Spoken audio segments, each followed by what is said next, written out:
நான் மறுபடியும் அவர் என்னை தூக்கி விடுவார். மறுபடியும் நான் இழந்து போனவைகளை திரும்ப பெறுவேன்.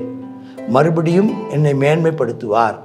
மறுபடியும் அவர் நான் முன்னே பாடினது போல பாடவும், முன்னே நான் மற்றவர்களுக்கு ஆசீர்வாதமாக இருந்தது போல ஆசீர்வாதமாக இருக்கவும் என்னை நடத்துவார்.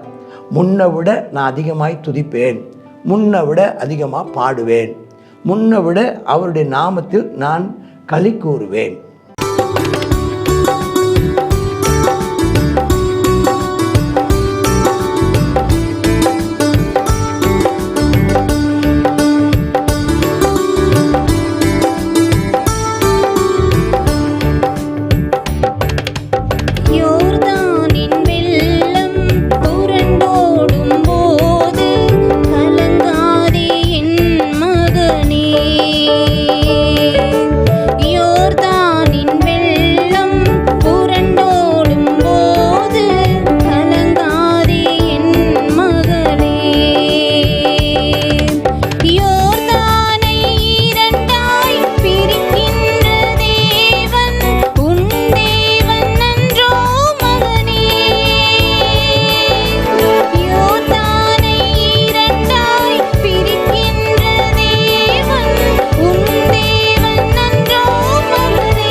கர்த்தருடைய பரிசுத்த நாமத்திற்கு மகிமை உண்டாவதாக.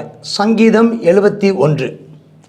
இந்த சங்கீதம் 71 தாவீதினுடையதான கடைசி நாட்களில் பாடினது போல சொல்லுகிறார்கள். அவனுடையதான வயது முதிர்ந்த நிலையில் அவன் பாடுகிறது போல இதில் இருக்குது. அவன் தன்னை எப்படி அந்த கடைசி நாட்களையும் தனக்கு என்ன செய்ய வேண்டும் என்று அவன் ஜெபிக்கிற ஜெபத்தை பார்க்குறான். இதுலேயும் யாராவது வயது முதிர்ந்தவர்கள் இருந்தால் 50 வயசுக்கு மேலே 60 வயசுக்கு மேலே ஒரு நிலையில் இருக்கிறவர்களுக்கு இந்த ரொம்ப ஆறுதலாக இருக்கும். நீண்ட காலம் ஊழியத்தில் இருக்கிறவங்க, நீண்ட காலம் விசுவாச வாழ்க்கையில் வாழ்ந்து கொண்டிருக்கிறவங்க, எதிர்காலத்தை குறித்த ஒரு கவலை இப்போ வந்திருக்கும். முன்னே எப்போதும் இல்லாத அளவுக்கு எதிர்காலத்தை குறித்த பயம் இப்போது வந்திருக்கலாம். முன்ன இல்லாத அளவுக்கு இப்போ அதிகமான உங்களுக்கு சந்தேகங்கள் வந்திருக்கலாம். இப்படிப்பட்ட சூழலில் இருக்கிற உங்களுக்கு கவலையும் பயமும் ஸ்தோத்திரம் ஒரு நிச்சயமற்ற எதிர்காலத்தை குறித்ததான ஒரு பதஷ்டமும் இருக்கிற இந்த நேரத்தில் இந்த சங்கீதம் உங்களுக்கு ரொம்ப ஆசீர்வாதமாக இருக்கும். இது ஒரு ஜெப சங்கீதம். இது ஒரு ஜெபம், விண்ணப்பம். கர்த்தாவே, உம்மை நம்பியிருக்கிறேன், நான் வெட்கமடையாதபடி செய்யுங்க. ஆண்டவரே, நான் நம்பியிருக்கிறேன்ப்பா, வெட்கமடையாதபடி செய்யுங்கப்பா. ஸ்தோத்திரம். ஜெபிக்கிறார். எப்படி நான் நீதி நிமித்தம் என்னை விடுவீங்கப்பா, என்னை காத்தருளும், செவி சாய்த்து என்னை ரட்சியும். அப்போது என்னை விடுவியும், என்னை காத்தருளும், என்னை ரட்சியும், நான் பாதுகாப்பாக இருக்கத்தக்க கண்மலையாயிரும், என்னை ரட்சிப்பதற்கு கட்டளையிட்டீரே, என் கண்மலையும் என் கோட்டையுமாய் இருக்கிறீர். நீங்கள் தான் எனக்கு பாதுகாப்பு, நீங்கள் தான் என் பராமரிப்பு, நீங்கள் தான் என் வழிகாட்டி. இதுக்கு நடுவில் என் தேவனே துன்மார்க்கனுடைய கைக்கும் நியாயக்கேடும் கொடுமையுடைய கைக்கு என்னை தப்புவேன். இதுக்கு இடையில் துன்மார்க்கர்கள் இருக்கிறாங்க, நியாயக்கேடும் கொடுமையும் செய்கிறவங்களும் இருக்கிறாங்க. துன்மார்க்கனும் இருக்கிறான், துரோகம் பண்ணுறவனும் இருக்கிறான். ஆனால் அதே சமயம் 5ஆம் வசனத்தின்படி கர்த்தராகி ஆண்டவரே நீர் தான் என் நோக்கம், நீங்கள் தான் என் சிறு வயது தொடங்கி நம்பிக்கை. எனக்கு வேறு எதுவும் இல்லை, நான் சின்ன வயசுலேருந்து உண்மை தான் பின்பற்றி வர்றேன். நீங்கள் தான் என்னுடைய நோக்கம், நீங்கள் தான் என் நம்பிக்கை. நான் கர்ப்பத்தில் உற்பத்தி முதல் நான் பிறந்ததுலேருந்து உங்களால் தான் நான் ஆதரிக்கப்பட்டேன். தாயின் வயிற்றிலிருந்து எடுத்தவரே நீங்கள் தான். உண்மை நான் எப்போதும் நான் துதிப்பேனப்பா அப்படின்னு சொல்கிறார். அப்புறம் சொல்கிறார், நான் அநேகருக்கு ஒரு புதுமை போல் இருக்கேன், நான் வித்தியாசமானவனாக இருக்கிறேன். அது எல்லாருக்கும் வரும். தாவீதுடைய வாழ்க்கை ஒரு வித்தியாசமான வாழ்க்கை. நம்ம போக போக நம்ம மற்றவங்களை விட எந்த விதத்தையும் ஒத்து போக முடியாத அளவுக்கு ஒரு புதுமை போல். அநேக புதுமைன்னா புதுமையாக இருக்கிறோம். நம்ம இது ஒரு புதிராக இருக்குது, உங்கள் வாழ்க்கையே ஒரு புதிராக இருக்குது. ஆனாலும் ஆண்டவர் நமக்கு அடைக்கலமாக இருப்பார். இந்த நேரத்துலையும் நான் நேற்றுக்கு சொன்னது போல் இன்றைக்கும் சொல்கிறேன், துதியுங்கள், அவருடைய மகத்துவத்தினால் அவங்க வாய் நிறைந்து இருப்பதாக. நாள்தோறும் துதியுங்கள், அவரை நினைத்து நினைத்து போற்றுங்கள், அவருடைய மகிமையை நினைத்து பாருங்கள், மகத்துவத்தை நினைத்து பாருங்கள்.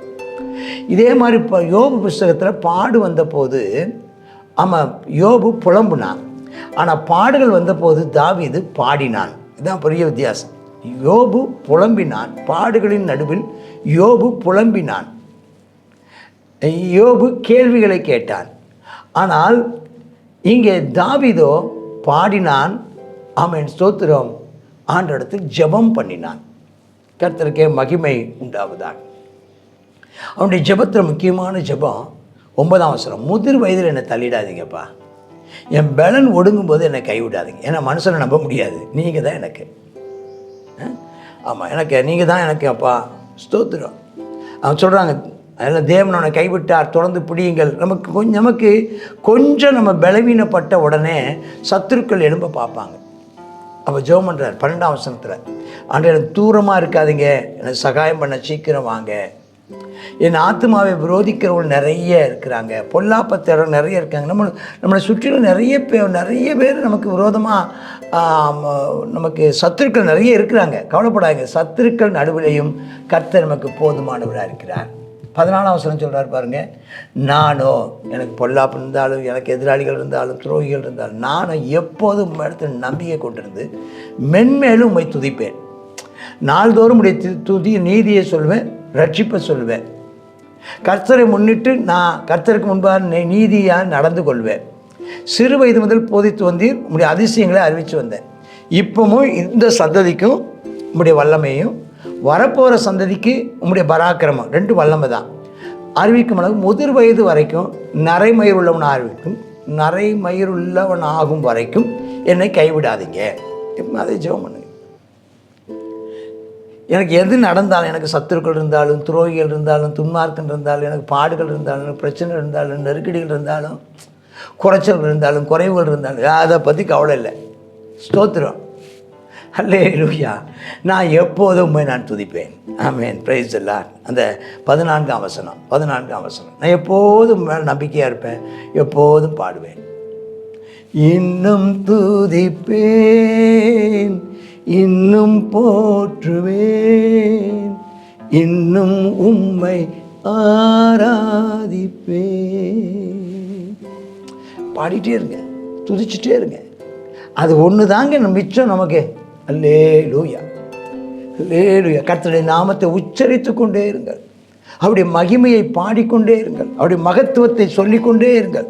வர்றவங்க போகிறவங்களுக்கு எல்லாம் கர்த்தர் உங்களுக்கு என்ன செய்தாருங்கிறத சொல்லிகிட்டே இருங்க.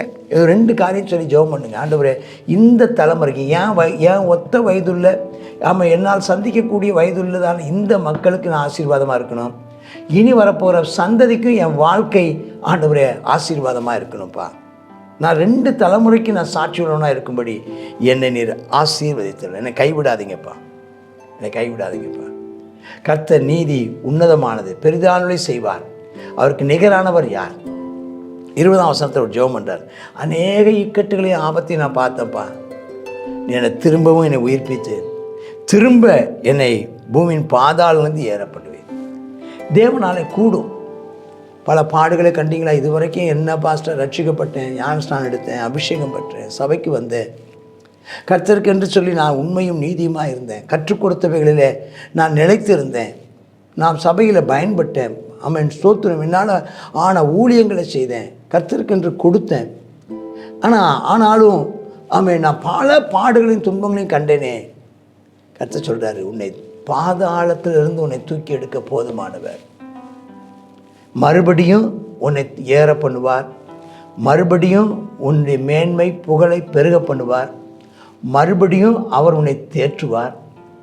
ஆமாம், அப்போ நீ மறுபடியும் அவரை நீ துதிப்பாய், மறுபடியும் நீ அவரை பாடுவாய், மறுபடியும் அவர் உன் உதடும் அவர் மீட்டு கொண்ட உன் ஆத்மாவும் கம்பீரித்து மகிழும் அப்படின்னு சொல்கிறார். அல்லேலூயா. இப்போ சொல்லுங்கள், நான் மறுபடியும் அவர் என்னை தூக்கி விடுவார், மறுபடியும் நான் இழந்து போனவைகளை திரும்ப பெறுவேன், மறுபடியும் என்னை மேன்மைப்படுத்துவார், மறுபடியும் அவர் நான் முன்னே பாடினது போல பாடவும், முன்னே நான் மற்றவர்களுக்கு ஆசீர்வாதமாக இருந்தது போல ஆசீர்வாதமாக இருக்கவும் என்னை நடத்துவார். முன்னை விட நான் அதிகமாய் துதிப்பேன், முன்னை விட அதிகமாக பாடுவேன், முன்னை விட அவருடைய நாமத்தில் நான் களி கூறுவேன். எனக்கு பொல்லாப்பை தேடுறவங்க வெட்கி லட்சை அடைந்தபடியால் நாள்தோறும் நீதியை கொண்டு. கட்டாயம் உனக்கு விரோதமாக இருக்கிறவங்க லட்சை அடைஞ்சு போவாங்க. கர்த்தரோ உன்னோட கூட இருப்பார். தைரியமாயிரு. அல்லேலூயா. கர்த்தர் உன்னை ஆசீர்வதித்து உன்னை வழிநடத்தி மேன்மைப்படுத்துவாராக. ஆமேன், ஆமேன். God bless you. கர்த்தருடைய நாமம் மகிமைப்படுவதாக. சங்கீதம் 71 தாவீதினுடையதான முதிர் வயதில் பாடப்பட்டதான சங்கீதம்னு சொல்லி பார்க்குறோம். அவர் ஒரு ஜெப பாடல். நாளும் ஆமேன். அவருடையதான எதிர்பார்ப்பு, அவருடையதான பயம் எல்லாவற்றையும் சேர்த்து ஒரு ஜெபமாக ஜெபிக்கிறார். இந்த ஜெபத்தை நாமும் ஜெபிக்கலாமா? கர்த்தாவே உமக்கு ஸ்தோத்திரம்ப்பா. தேவனே, நான் ஒருபோதும் வெட்கப்பட்டு போகாதபடி செய்தரலும், எங்களை காத்தருளும் அப்பா, எங்களை ரட்சித்தருளும் கர்த்தாவே. எங்களுக்கு நீர் கண்மலையாக இருந்தருளும். துன்மார்க்கிற்கு எங்களை தப்புவியும். என் பலன் ஒடுங்கும் போது எங்களை கைவிடாதையும் அப்பா. எனக்கு சகாயம் பண்ண தீவிரியும் கர்த்தாவே. முதிர் வயதிலும் நரைமயிர் உள்ள வரைக்கும் எங்களை கைவிடாதிருப்பீராக கர்த்தாவே. திரும்பவும் எங்களை உயிர்ப்பித்து பூமியின் பாதாளத்தில் இருந்து ஏற பண்ணுவீரப்பா. ஆமேன். கர்த்தாவே, எங்களை மறுபடியும் தேற்றுவீர். நாங்கள் அப்பொழுது உம்மை நாங்கள் கர்த்தாவை பாடி நாங்கள் கீர்த்தனம் பண்ணுவோம். உம்மையும் உம்முடையதான சத்தியத்தையும் நாங்கள் விவரித்து உம்மை துதிப்போம். ஆமேன். இயேசுவின் நாமத்தில் பிதாவே. ஆமேன்.